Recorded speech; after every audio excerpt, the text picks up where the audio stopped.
Now, I adore Taron Egerton, and obviously so does Matthew Vaughn. He's been in most of Matthew Vaughn's movies, both the ones that Vaughn has directed and produced. But he's not in this one, and neither is Colin Firth, because as much as I love Taron Egerton, I think what's really made the Kingsman movies work is Colin Firth, unlikely action hero. But he was so good, particularly in that first movie. The second movie was fun, but unfortunately not up to the caliber of the first. So let's see, although I did like Halle Berry quite a bit there. And I, like many of you, was looking forward to seeing her as an agent herself. And maybe that could still happen. But right now we're doing a prequel to the Kingsman films, and Matthew Vaughn is maybe going to try and bring the image of this franchise back on track. He's really retreated to his own corner as a filmmaker. For a while there, he was playing with everyone else. He did the X-Men film. I didn't particularly care for that one, but I know a number of you did. It didn't do very well at the box office. None of the movies with the cast that Vaughn selected have, really, to be honest with you. Although I guess you could blame other elements for that as well. And then, of course, he was going to maybe do a DC movie, Man of Steel 2, and that's never materialized. Although, I have to say, Dexter Fletcher, who's directed 2 films that Vaughn has produced, is now going on to do the new Sherlock Holmes movie, which I think is very exciting. And I think Dexter Fletcher is a pretty talented director, and I'm curious to see if he can level up to an action comedy. I think he can definitely do a comedy, but an action comedy, that'll be interesting. All right, so let's take a look at this. It stars many people you know, including Daniel Bruhl. I love Daniel Bruhl. Never really got anywhere himself. I mean, he is Zemo, Baron Zemo, but a real low-key one. And the star here, the new lead, is Harris Dickinson, who I actually thought was pretty good on FX's Getty miniseries, Trust. He was kind of annoying and weird at first, but as the series progressed, he actually became very impressive as an actor, I felt, in what he did. So some of you, if you don't like him at first glance, I'm telling you, he's actually a very talented actor. All right, but I understand your initial reaction. Let's take a look at this thing.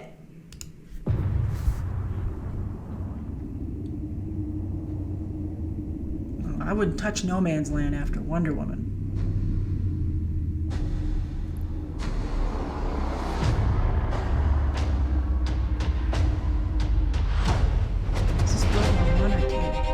Throughout time, our people robbed, lied, and killed.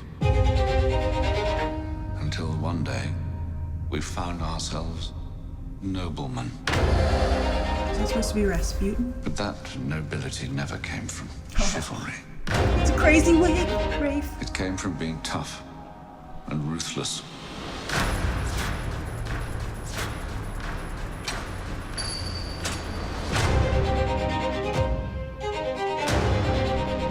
Real power is not found running off to war.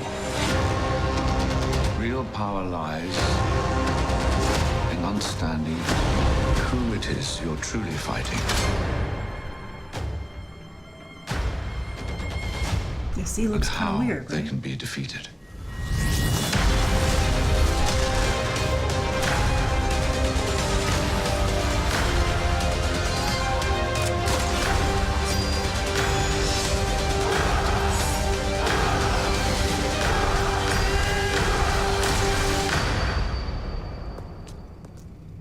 I know you want to fight, but there are other ways of doing your duty. Come on.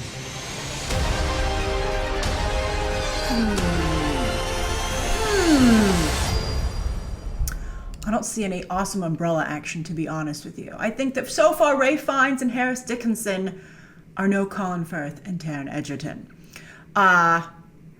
I like the historical angle. I'm a big history buff, so I liked that element, although I'd be curious how much of that is real history and how much is maybe made up for the movie. I'm looking, that is Rasputin. Is that really Rhys Ifans is Rasputin? Let's take a closer look at his photo.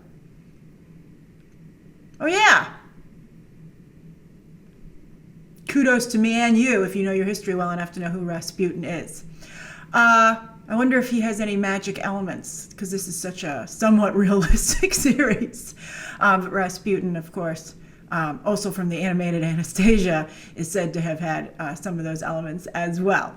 I hope that Ralph Fiennes gets in on the action in a cool way, like in a way that Colin Firth did. Now he's just kind of like, he's being, Alfred, which a role he's also played, at least in Lego Batman. I thought that was only medium, to be honest with you. But I'm hoping, they didn't put their best foot forward for the first trailer. Hopefully they will in the next. I do like showcasing these uniforms, the Royal Guard, military uniform, and then I'm curious as to what that is on the left. If you're from the UK, could you fill us in? All right, share your own thoughts down below. Thank you for watching with me. And of course, as always, you can check out some more videos right now.